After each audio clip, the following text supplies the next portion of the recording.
इसमें कोई शक नहीं है कि उन्होंने इस किस्म की डिप्लॉयमेंट वहाँ लाइन ऑफ कंट्रोल पर कर दी है जो बड़ी जारहाना है। जिस किस्म के नए मिसाइल उन्हें नस्ब किए हैं जो कि ब्राह्मोस मिसाइल्स हैं और जो स्पाइक मिसाइल्स हैं एंटी टैंक, इससे उनके अज़ाइम आपको वाज़े दिखाई देते हैं। नमस्कार दोस्तों, स्वागत है आप सभी का।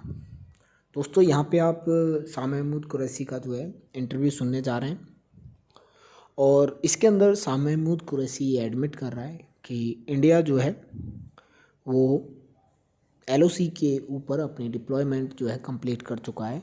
वहीं उन्होंने आप समझते हैं कि ब्रह्मोस वगैरह जो हैं वो तैनात कर दिए हैं और आर्मी का जो वहाँ पे जमावड़ा होता है उसको भी बढ़ा दिया गया है। इंडिया का प्लान दोस्तों पीओके लेने का है और इस बात को पाकिस्तानी भी समझ चुके हैं कि इंडिया इस बार इसको लेके सीरियस है। तो होने क्या जा रहा है वो तो समय ही बताएगा, लेकिन हम सभी जानते हैं कि पाकिस्तान एक ऐसी सिचुएशन में है कि वो डिफ़ॉल्ट कर सकता है कभी भी, और उनके हालात अब ये हैं नहीं कि वो अपनी आर्मी को डिफेंस के लिए बजट भी प्रोवाइड करवा सकें।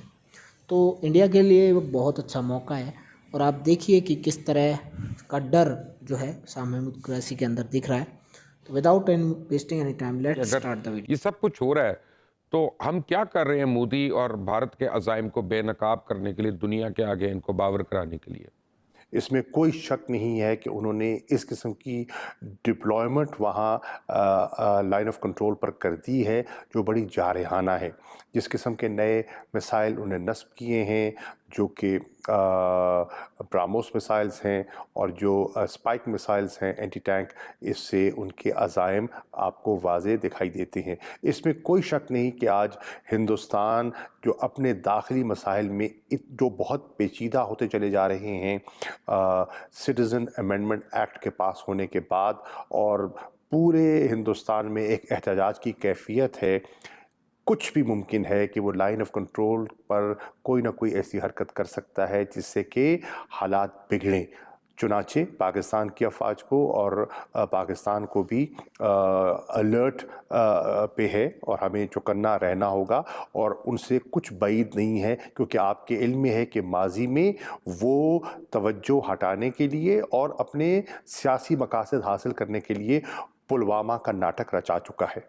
कि पिछली हुकूमत में बड़ेस दी गई थी हिंदुस्तान को और फॉरेन मिनिस्टर ही नहीं था बल्कि कई साल तो हमारा तो लेकिन आप बड़े मंझे हुए फॉरेन मिनिस्टर हैं। आप पहले भी ये बड़ी खुश उसलूबी से ये काम कर चुके हैं।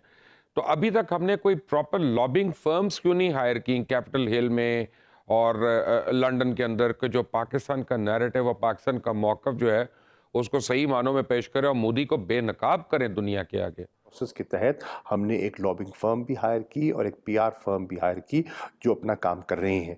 इसमें कोई शक नहीं कि आज भी मैं समझता हूं कि जो हमारी लॉबिंग फर्म है उसके काम को ज़्यादा फ़ाल होना चाहिए और हम उसको असर नौ भी देख रहे हैं। लेकिन इसके साथ साथ उन फर्म से हटकर पाकिस्तान का दफ्तर ख़ारजा मुख्तलिफ ज़राए से अपना नुक्ता नज़र उजागर कर रहा है।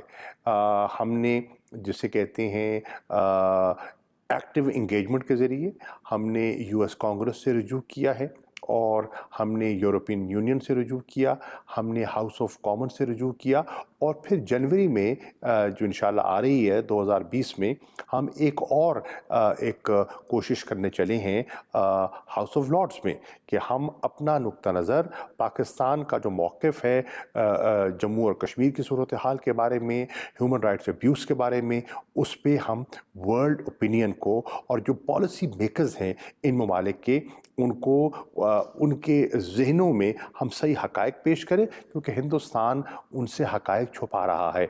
वो उनको तासुर दे रहा है कि हालात जो हैं वो मामूल की तरफ लौट रहे हैं, जबकि ज़मीनी हक़ाइक़ उसके बरअक्स हैं। इसके ऊपर बैनुल अक़वामी जो क़ुव्वतें हैं वो क्यों नहीं हिंदुस्तान को फोर्स कर रही?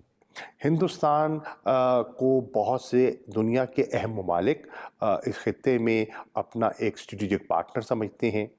बहुत से ममालिक हिंदुस्तान को एक अरब की मार्केट समझते हैं।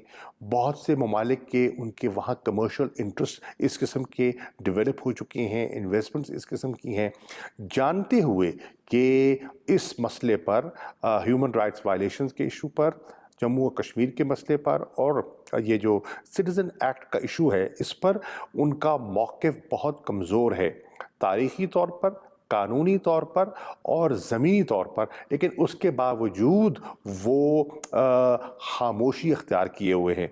ये तो अब सूरत हाल कुछ ऐसी बनी है कि जो एहतजाज की कैफ़ियत है, वो उसने इतना उसका फैलाव हो चुका है कि अब दुनिया को छुपाना चाहें भी तो नहीं छुपा पा रहे। नहीं तो कश्मीर में तो आपने देखा, जम्मू कश्मीर में तो आपने देखा कि उन्होंने कम्युनिकेशन ब्लैकआउट करने से, कर्फ्यू के मुसलसल नफाज से उन्होंने चीज़ को दबाने की कोशिश की। साहब ये मुझे बताइएगा कि अब इस तनाजुर में हम क्या समझते हैं कि हिंदुस्तान और पाकिस्तान की फौजों के दरमियान जो जंग का खर्चा है वो कितने फीसद होगा आपकी ज़ुबान में? देखिए, अब इसको मैं कोई इस तरह तो मैं आपको वाज़ेह तौर पर कोई परसेंटेज फॉर्म्स में तो नहीं बता सकता, लेकिन मैं ये कह सकता हूँ कि हिंदुस्तान से